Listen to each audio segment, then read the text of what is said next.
Welcome to the Global Business with Mahesh Joshi.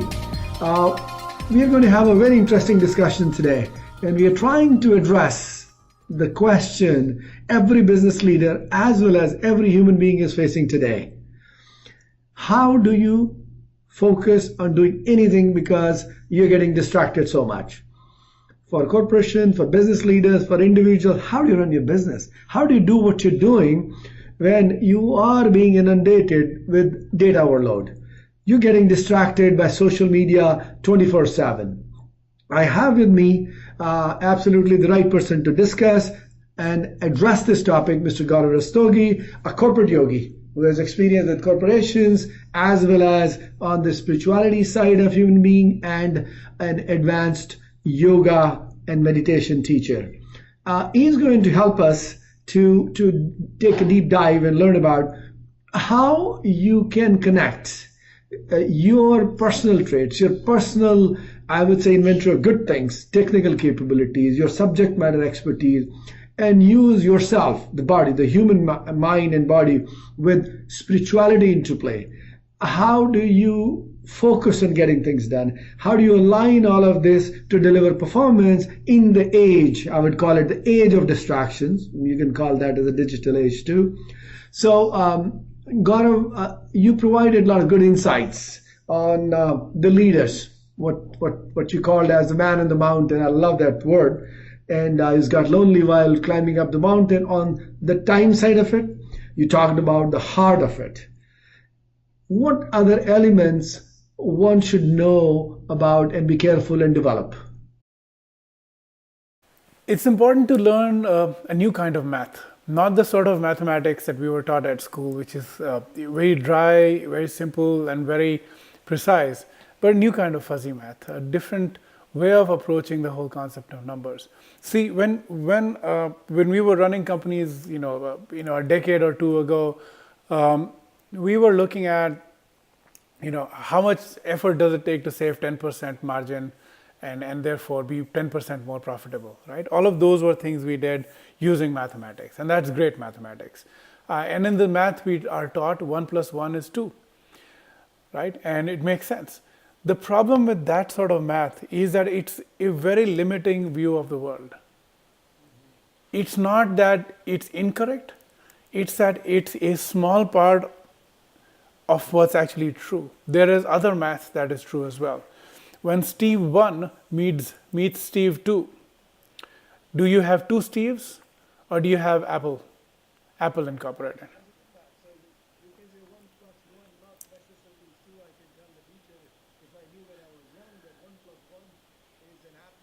Yeah, 1 + 1 could be an apple. That's when you mix your math class with your English class. It's not A for apple, and 1 + 1 is not 2. It's 1 + 1 is equal to apple.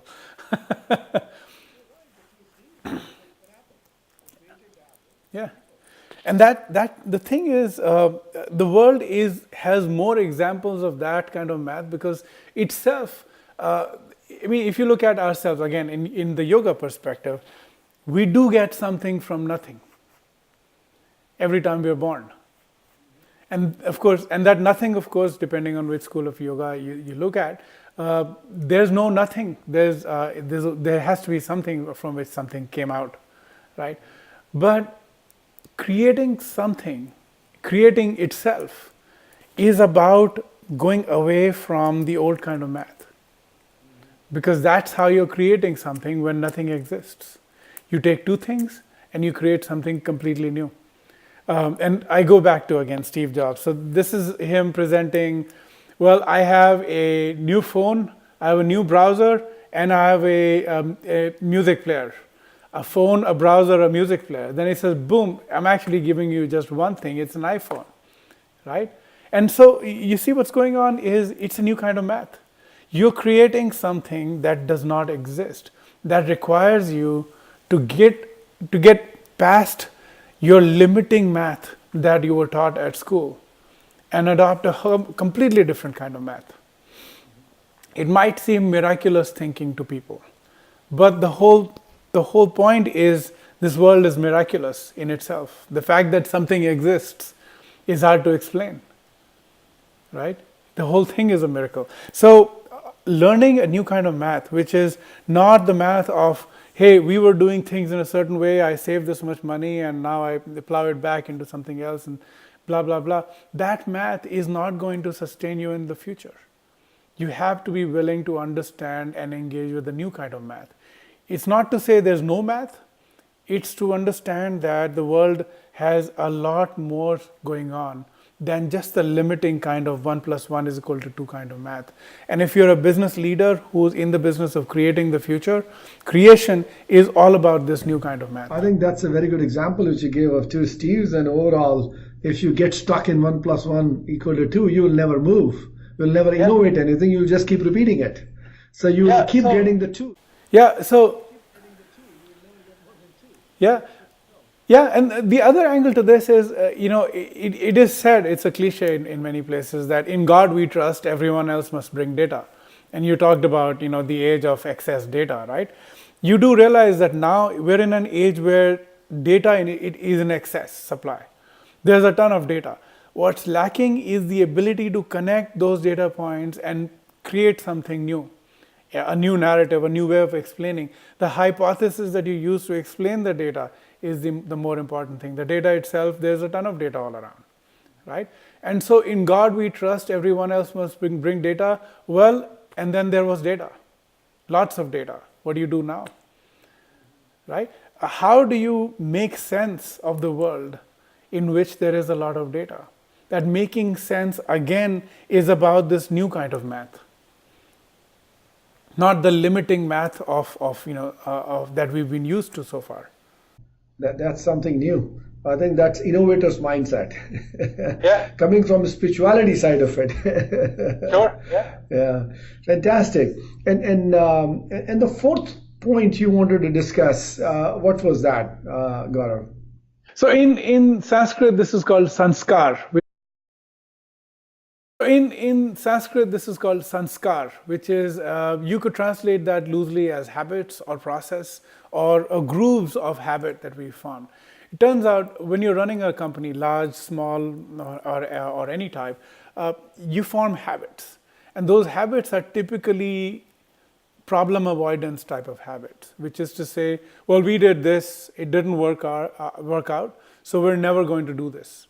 So then somebody forms a rule, or somehow it gets lodged into institutional memory that doing this is unacceptable because at some time in our long history we ran into trouble with that. So the longer your company exists on the planet, the more history, the more garbage of history you're carrying along with you in your processes, right? And that becomes organizational grooves of habit.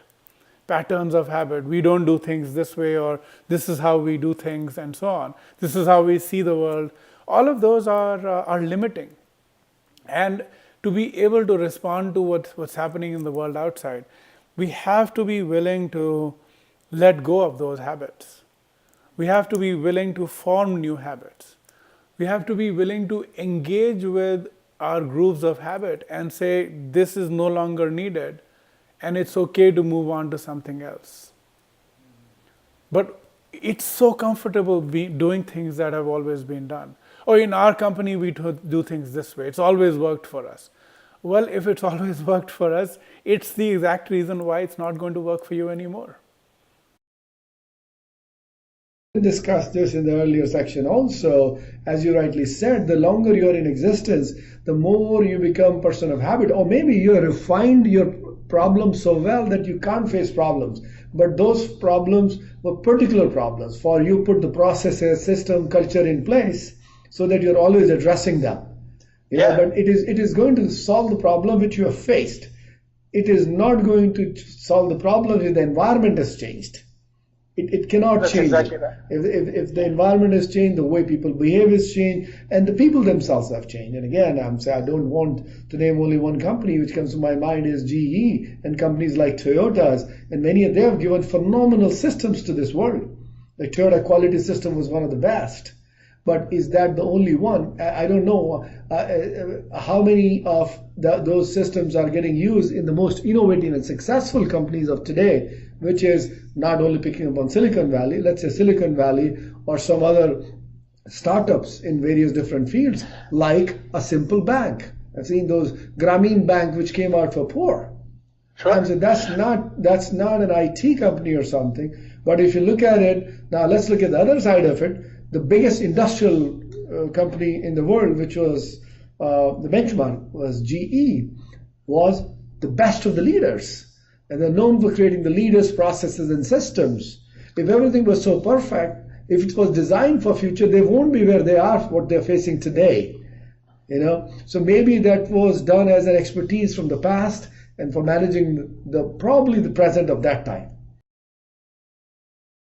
Yeah, I used to hear this word future-proof some time back until somebody pointed out that that's the exact opposite of what it sounds like, which is when someone says, I'm going to future-proof your business, it actually means that your business is never going to go into the future anymore because it's future-proof, like waterproof. So, the challenge earlier in my career, much earlier in my career, I actually did executive search for a couple of years, and I realized that we took companies from great process companies. We took executives from great process companies, and we moved them as business leaders of new entrepreneurial ventures, and they would invariably fail because they're used to a certain process. They didn't design the process, they inherited or co-built a process. They moved to a new environment and they're completely at a loss. They don't know how to respond to the challenges of that particular time. And this is not to say you should not be process driven. In fact, my whole thing is habits and processes are important. But learning to let go of bad habits and acquiring new habits is also important. And those are both important. Sticking to, look, this is our process and this is how we do things, is a surefire recipe for success when nothing is changing. But when everything is changing, it's a surefire recipe for driving off the cliff because you haven't anticipated the changes. So, that's what we call in the yoga system as sanskar, which is habits or grooves of habits that have been acquired over a long period of time. Being sensitive to the habits we've acquired, being sensitive to the need to change those habits or the need to let go or act in a counter way to your habits because you want to form new habits are all important practices, both personally as a leader and for organizations as cultures. You cannot learn new things. That continuous learning cannot happen if you're not unlearning. But I think that's very fascinating, the whole thing which you discuss about the man at the mountain, which makes me think, it's just my thought, that the boards of the future will probably have young kids instead of experienced guys who are looking from the prism of their experience and always looking at with their experiences, which is enormous, why things went wrong, and become more risk-taking and asking more questions to the experience of the organization, and those questions driving a futuristic thinking, which probably the organization may not have thought. Because if you have organization already thought, and now you're going to the more experienced prism to look at it, they will either say yes or no, but their eyes are maybe older than you. Sure. Well, I wouldn't be ageist in sort of my Sure. Well, I wouldn't be ageist in sort of the way I see the future. It's not about young or old. It's a question of, look, age. Yeah, I mean, age and experience are important as well. Experience brings with it fearlessness because you've seen something. You've seen it 10 times over. It's all right. This one's no biggie, right? That experience and that sort of deep pool of intuition is also important.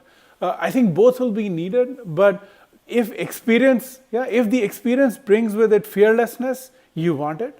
If the experience brings with it weakness, because hey, I did this, it didn't work, I did that, it didn't work, I have a long list of things that we tried and they didn't work, and therefore I'm not going to do anything, That's ridiculous experience, and it's better not to have any experience compared to that bad experience, because it's bringing with it fear and a lack of action. Versus experience that says, look, I've done it 10 times over, it's not a problem. This is a small thing. There's going to be another problem which will be bigger, but we've been through it all. We'll be through this one. That's what experience should bring. The factor of fearlessness, that That's exactly. you have chance to do something and they're open. They themselves are not restricting from that old prison. No, we have done it. It's only this way. Well, if you do this way, it will not work, because you're going to them for reference only. So, Gaurav, thank you so much. Very interesting discussion. And unfortunately, we have run out of time. So we will continue our discussion in next segment. Thank you once again. This has been fun, Mahesh. Thank you very much. Thanks.